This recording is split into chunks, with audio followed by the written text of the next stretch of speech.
Hi, I'm Jon Kirkman. I'm a music journalist and broadcaster based in the UK. Some of you may know me, some of you may not. If you're watching me for the first time, thanks for joining us. And I've basically been going through lots of releases from lots of different companies and artists that you may have missed. I mean, it's easy to do. Everyone's wrapped up in this sort of COVID lockdown and everything else. And though we're slowly coming out of it, you still need your music, don't you? So you might have missed some of these.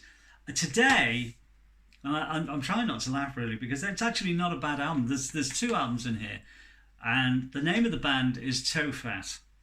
Not a great name, I have to say, and the cover has to be one of the worst covers I have ever seen. That was the first Tofat album. Isn't that just dreadful? And inside here, that was the second album. But there were some great musicians on these albums. On the second album, you had John Glascock, who went on to play in Jethro Tull, of course. On this first album, you have two former members, sadly no longer with us, of Uriah Heep, Lee Kerslake and Ken Hensley. Now, the singer in the band was a guy called Cliff Bennett.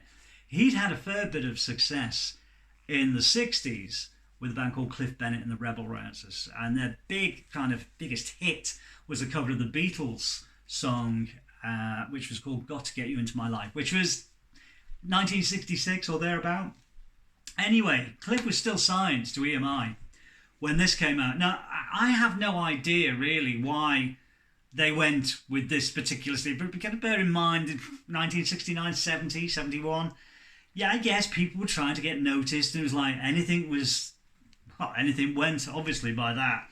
I think that's got to be I mean, it's quite sinister, really, when you think about it. I mean, it's not the best cover, and it's a shame, really, because the albums are really, really good. Cliff Bennett, a great singer. I mean, he was a great R&B singer. And it's funny, actually, because a lot of R&B singers and musicians went into prog music from the late 60s. It really is funny. If you look at people like Steve Howe from Yes, with the Syndicats, and of course Keith Emerson was in The Nice, and the Nice were performing as a backing band for P.P. Arnold, Pat Arnold. So, yeah, it's funny how a lot of R&B musicians ended up in prog bands or sort of really kind of heavy rock bands. And there's elements of prog in this. Well, what you get is the two albums. There you go. And again, this is another reissue from Cherry Red. Cherry Red are great at plucking out these, not say, but obscure. I mean, or maybe obscure to maybe some new listeners, but a lot of people know about these bands, and the tracks on here are all pretty good. I must say that the first album's marginally better than the second, which sometimes isn't the case. But I think that the sad thing that ruins it are the covers. I mean, really?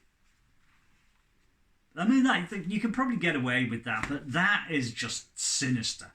But don't let that put you off, because actually they're a really good band. After this, Cliff Bennett went on to record another album for Warner Brothers. So it was a big release, major label, and the band were called Shanghai. And the guitarist in Shanghai was a guitarist called Mick Green, who previously been the guitarist in British R&B and very, very famous early rock and roll band, the Pirates, Johnny Kidd and the Pirates. So, Cliff Bennett, he's still with us, thankfully. Very, very interesting career. Oddly enough, there are connections with Chas and Dave, believe it or not, because Chas Hodges played briefly with Tofat and, played with Cliff Bennett and the Rebel Rousers, as did Chas and Dave's drummer, Mick Bird. So there is a lineage going back there.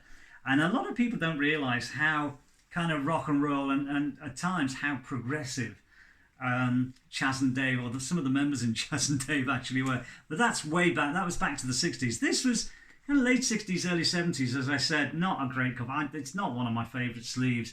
And I know a lot of people would see that in the racks at the time and go, oh, I don't think so. Which is a shame, because I think it probably put off as many people buying it as people who did buy it. And I think they certainly could have done a lot better. But then, you know what? The design departments in record companies back in those days, they were probably smoking the carpet, whatever they were doing, because that really is a dreadful cover.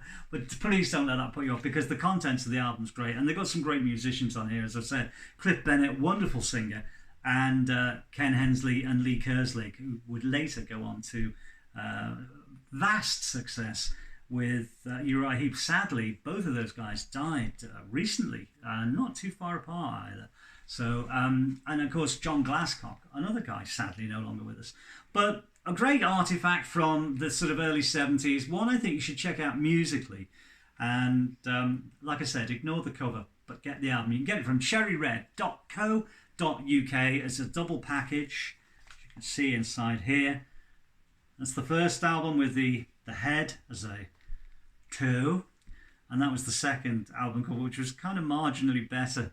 I don't think what that was, but you get a sleeve. You get sleeve notes in the booklet, and the booklet is in here.